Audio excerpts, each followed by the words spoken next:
Yo, what's up? What's good? And welcome to the channel God Likes Gods. So, today, as you can see by the title, I will be speaking about the God Delusion. So, the God Delusion is the name of a documentary that I discovered almost 10 years ago. Yeah, it's almost 10 years ago since I've watched that documentary which played a very important role in the person that I am right now, especially the way that I think. So, let me give you a little bit of context. I discovered this documentary when I was doing grade 12, which I said was almost 10 years ago, a very long time. And a friend of mine, okay, before I go further in this context, let me tell you what the God Delusion is, right? It's a documentary by a guy called Charles Dawkins, who is, if I'm not mistaken, a scientist, a researcher. Um, I also think he's an anthropologist. He has many titles. Um, and I am sure, in fact, I'm not sure, but I think he's also a professor at some university. So he wrote a book called The God Delusion, where he was explaining why he believes that, or rather, he was arguing um, why he believes that God doesn't exist, why he believes that God is made up, and why he believes that any God from any religion is made up. Or not made up, but um, a lot of things in a lot of religions are made up, especially the mythical stuff, the mystical stuff, the magic, the miracles, you know, the superpowers and the supernatural things that you encounter, in a lot of religions that exist today or even in the past, so that was his whole argument. And then after writing the book, he made a documentary um, about the book. Now, since I haven't read the book, I don't know what the book was about specifically. So I'm not sure if the documentary was just a dramatization of the book, a visual uh, um, version of the book, or was it an extension of the book? Is he doing more in the documentary than he did on the book? I'm not sure. But the point I'm trying to make is that he made this documentary to argue to us that God does not exist. God is a delusion, right? Now, going back to the context, a friend of mine in grade 12 sent me the documentary. Now, before he sent me this documentary, me and him would send each other movies back and forth. But most of the time, he was the one who had a lot of movies and a lot of series. So he'd send me these series, he'd send me these documentaries. In fact, he started with him sending me movies and series, and then at some point he sent me a couple of documentaries, and one of them was The God Delusion. And that's the one that he recommended that I watched. Because prior to that, I've been knowing the guy for a few years, in high school. Ever since starting school at that specific high school, I knew him. We were in the same class, and this was grade 9. Uh, and we didn't live that far apart from each other, so sometimes we'd walk to school together, sometimes we'd come back home together. I wouldn't say we were close, but we did have a bond, and this bond was built over the years. So by the time he sent me this documentary, I was on a journey where I was trying to see if it was possible for me to believe in God. Because prior to that, I was agnostic for the most part. Part of me did believe that, okay, there might be a God, but then another part of me believed that I I don't know. I don't think this is a real thing. I think this is made up, you know? So I was in the middle, and over the years, I either leaned more towards believing that God is real, or I leaned more towards not believing that God is real. And at that point, when he sent me that documentary, I was in a stage where I was convincing myself that God does exist, you know. So I leaned towards that side more at that time. You know, I was really trying to discover myself spiritually, I guess, you know, and I was really trying to discover God. I was reading the Bible, going to church a little bit more, praying, you know, and then actually being serious about Christianity for the first time in my life.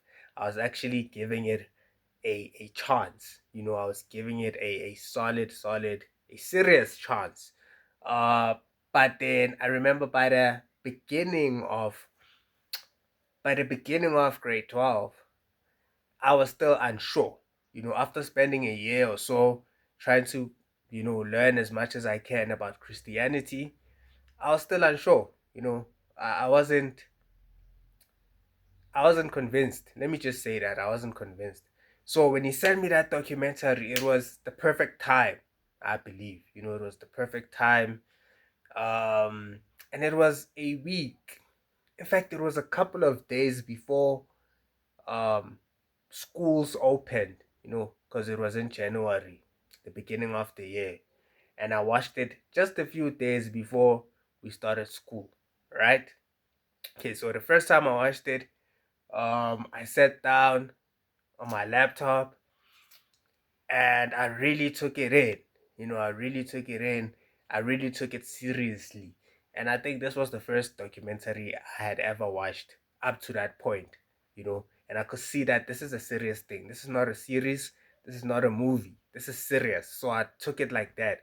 I watched it alone most of the times. In fact, yeah, I watched it alone. Yeah, I watched it alone. I watched the whole thing on my own in my room, you know. And let me tell you,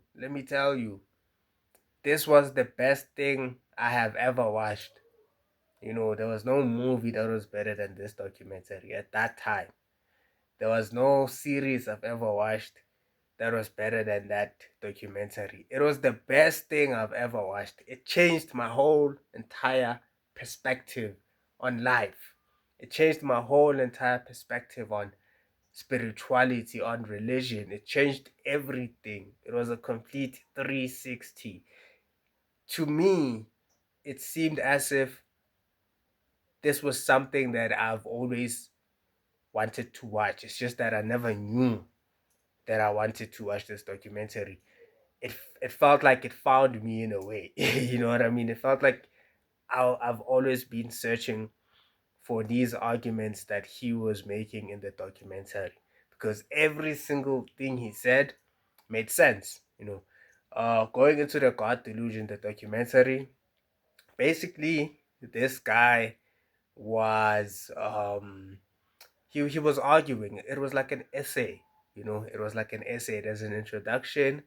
They tell you what the documentary is going to be about, and then the body, rather, in the introduction, he makes a point. You know, he makes an argument, which is God doesn't exist because um science, you know, is what we should look at when we are trying to go about our lives. Basically, you know, we should base everything on something that we can prove, and one discipline that ensures that we you know, we test the reality or the factuality of something is science, you know. And then throughout the middle of the documentary, he's going to different places trying to prove his point. You understand? He goes to some labs and explains evolution and why evolution makes more sense um, in explaining how human beings came about as compared to the origin story that you find in the Bible or that you find in other religions, you know.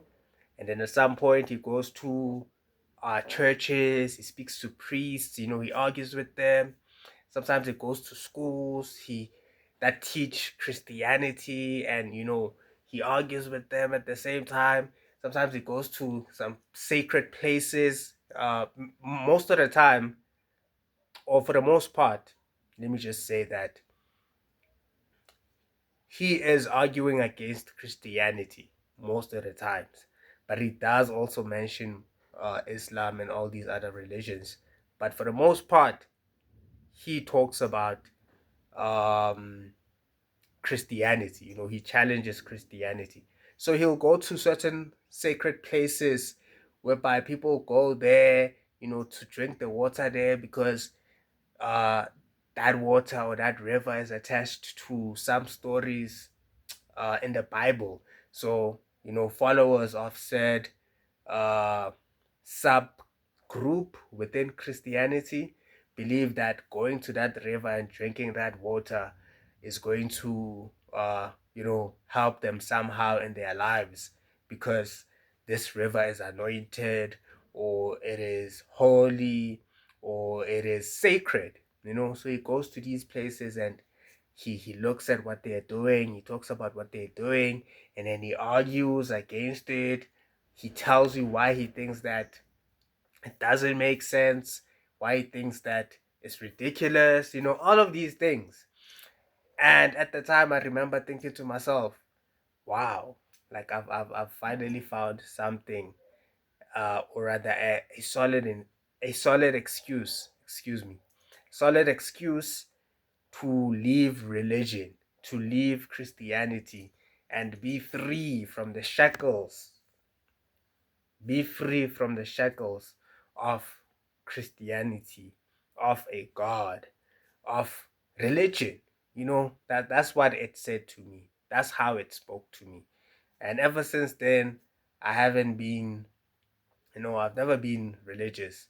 I've never believed in a God after that. And I don't think I'll ever be a believer, you know. But then at the same time, there are certain things that I know now, which I didn't know back then. And one of those things is that even though Charles Dawkins' argument in the God Delusion was based on science, right? I believe that even science has its flaws. And I believe that there are so many things in life, whether they're real or not, that don't need science. You understand? Like emotions. There are certain emotions you can't prove exist. Scientists can't even prove that consciousness is a real thing. And if they believe that it's a real thing, they can't really explain what it is. There are certain things that you can't scientifically measure because they are deeper than science. You know what I mean? Because they're not physical, because they are based on what people feel. Some people might say they are subjective, but I believe that subjective opinions are also valuable, even when they contradict each other, because a Muslim believes that life is this way and that it should be lived in this way, while a Christian believes the opposite. While a Buddhist also believes in something that opposes what the Christian and the Muslim says. And back then, after watching the God Delusion, I went through this phase whereby I was just negative towards all religions. I was negative towards the idea of God. And it took me quite a long time to kind of appreciate, religion, understand religion, understand religious people, why they believe in what they believe in. I took a lot of time where I was telling myself that I don't want to hate religion anymore. I don't want to hate the idea of God anymore, because that's exactly how I felt after watching the God Delusion. That's exactly what it's intended to do. I feel like its intention, although part of it is educating you, but at the same time, I felt like it asked it asked me to be against religion. Um, Instead of saying, we're trying to show you another way, we're trying to show you the other side of life. We're trying to show you other possibilities and other ideas, other opinions, other theories when it comes to this life thing. And in doing so, um, if these things that we're telling you relate to what you believe, then you should leave your religion, and just be atheist. I feel like that's what it taught me. But at the same time, it also convinced me to hate, all that I was leaving behind. You understand? Which was religion. It made me believe that I should hate it. It made me believe that I was lied to, and that it's not good to be lied to, you know. But what the documentary was missing, what Charles Dawkins was missing, is that cool. He was arguing that Christianity and religion has caused, a lot of destruction in life. You understand? It has fueled racism in some instance. Instances, it has fueled violence in a lot of instances. It has fueled discrimination, murder, all these things. All sorts of injustices that you can think of. Which is true, right? Which is true, but at the same time, like everything else, there's another side to the coin. Christianity builds communities. It teaches a lot of people how to live, how to deal with life, you know, how to find love, how to love, you know, um, how to how to be disciplined.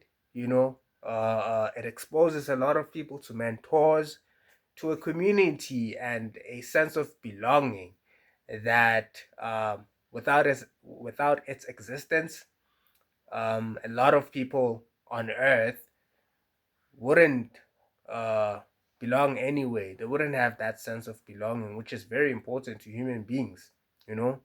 And it misses the fact that for some people, Christianity makes sense. They agree with it. And that's okay. You understand? To some people, Islam makes sense and they agree with it. And that's okay. And with a lot of these people, there's nothing wrong that they're doing. There's nothing wrong with they're doing. What am I saying? There's nothing wrong with what they're doing. They're not harming people. They're not discriminating. They're not ostracizing certain people because they don't believe in that religion, or they sin, or they violate certain rules. No, there are a lot of people who are religious and they're good people. They're understanding. They're open-minded.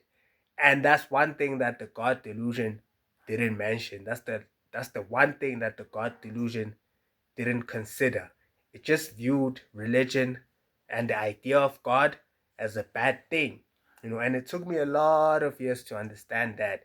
And it took me a lot of years to also critique this documentary that was critiquing religion, you know?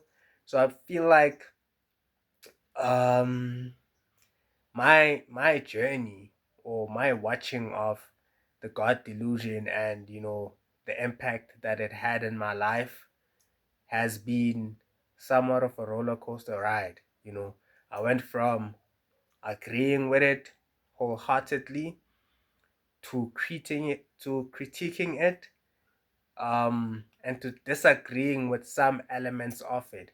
And I think that's just how life is. You can agree with something, while at the same time you can disagree with some of the things that are attached to this thing. Two things can be true at once. What's that phrase? Why am I messing this up? Two things can be right at the same time. Yeah, that's what I'm trying to say. So that's where I'm at right now. The God Delusion was very important. It played a positive role in my life, but at the same time, it played a negative role because it made me hate certain people. And that's not what I want to do. I want to take the time to understand people, whoever that person is, whether I agree with them or not.